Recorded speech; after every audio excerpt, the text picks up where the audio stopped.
Վարչապետ Նիկոլ Փաշինյանը Ստրասբուրգում Եվրոպայի պալատում հանդիպել է Եվրոպայի խորհրդի խորհրդարանական վեհաժողովի նախագահ Թեոդորոս Ռուսոպուլոսի հետ։ Փաշինյանը գրառում է կատարել վեհաժողովի նախագահի ոսկե գրքում եւ կարճատև շրջայց կատարել։ Հանդիպման ընթացքում քննարկվել է Հայաստանի եւ Եվրոպայի խորհրդի գործակցության օրակարգը, ընդգծելով ժողովրդավարական ինստիտուտների զարգացման, մարդու իրավունքների պաշտպանության եւ օրենքի գերակայության ամրապնդման ուղղությամբ իրականացվող բարեփոխումները։ Զրուցակիցներն ընդգծել են, որ Հայաստան-Եվրոպայի խորհուրդ գործընկերության խորացումը կարևոր է ինչպես ինստիտուցիոնալ դիմակայունության, այնպես էլ եվրոպական իրավական տարածքի հետ ինտեգրացիոն գործընթացների համար։ Վարչապետի խոսքով Հայաստանը գնահատում է Եվրոպայի խորհրդի դերակատարությունը տարածաշրջանում խաղաղության օրակարգի, հիմնարար ազատությունների պաշտպանությունը եւ դատական համակարգի արդյունավետության բարձրացումը խթանելու գործում։ Զրուցակիցները խոսել են նաեւ Հայաստանի եւ Ադրբեջանի միջև օգոստոսի 8-ին Վաշինգտոնում խաղաղության համաձայնագրի նախաստորագրման մասին ու վստահություն հայտնել, որ խաղաղության հաստատումը նոր եւ նշանակալի ազդակ կհաղորդի տարածաշրջանում գործակցության զարգացմանն ու կայունության ապահովմանը։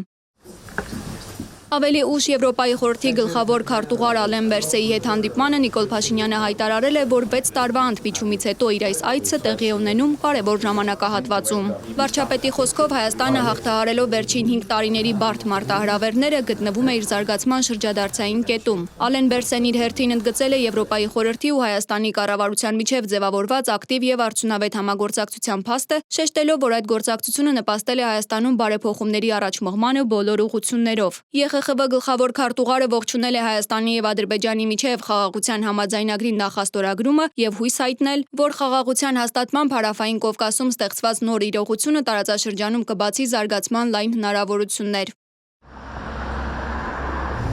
Ստրասբուրգում վարչապետը հանդիպել է նաև մարդու իրավունքների եվրոպական դատարանի նախագահ Մաթիաս Գիոմարի հետ։ Փաշինյանն ընդգծել է Հայաստանի կառավարության պատրաստակամությունը շարունակելու արդյունավետ փոխգործակցությունը Եվրոպական խորհրդի կառույցների հետ։ Մեզ համար ամենակարևորն այն է, թե մենք ինչ ենք ասում, շեշտում է Նիկոլ Փաշինյանը Ստրասբուրգում 3 հանդիպումներից հետո հրավիրված ասուլիսում։ Այդ կերպ նա պատասխանում է լրագրողի հարցին իր ու Ալիևի ՄԱԿ-ի ամբիոնից ելույթների տարբերության մասին։ Մեզ հետաքրքրել է, թե ուրիշները ինչ են ասում։ Հիմա ո՞րն է փոփոխությունը։ Մեզ համար ամենակարևորն է, թե մենք ինչ ենք ասում։ Թրիփի process-ը շարունակվում է, քննարկումներ են սկսել, թե ով պետք է կառուցի երկաթուղին, ով ֆինանսավորի եւ այլն։ Թրիփ ուղին քննարկումը Հայաստան Միացյալ Նահանգներ երկկողմ ձևաչափով։ Երրորդ կարա ներգրավի ցանկացած երրորդ կողմ, որի շուրջ Հայաստանն ու Միացյալ Նահանգները ձեռք կբերեն համաձայնություն։ Իհարկե մենք շահագրգռված ենք Եվրամիությունը մեզ համար վստահելի գործընկեր է եւ մենք շահագրգռված ենք, որ մեզ համար վստահելի ավելի ու ավելի շատ գործընկերներ ներգրավեն, բայց ելի զուտ կոռեկտության առումով ֆիքսվել է, որ Հայաստանն ու Միացյալ Նահանգներն են թեման քննարկում եւ երրորդ կողմերը կարող են ներգրավել երկու կողմերի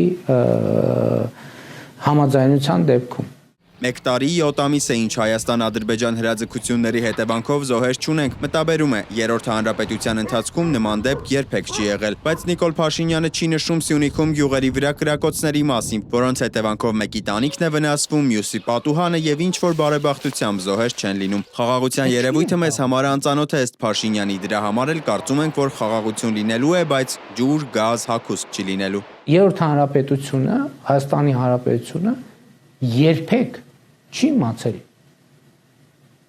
խաղաղությունը ինչ է եւ մենք պետք է սովորենք խաղաղ կյանք չի եղել մեր երկիրը չի ունեցել խաղաղ կյանք հիմա մենք պետք է սովորենք ինչ նշանակում խաղաղ կյանք Խաղաղությունն իր հետ հարցեր է բերում, պետք է պատասխանների մասին մտածել, ասում է Փաշինյանը։ Օրինակ, խաղաղությունը կարող է տնտեսական որոշակի մրցակցություն բերել իր հետ, իսկ խաղաղության ճակատագիրն ըստ Փաշինյանի ընտրելու է ժողովուրդը 2026 թվականին։ Նա վստահ է, որ խաղաղության օրակարգը կհաղթի։ Սիմոն Հովանիսյան, Մերի Դանիելյան, Reopen Media։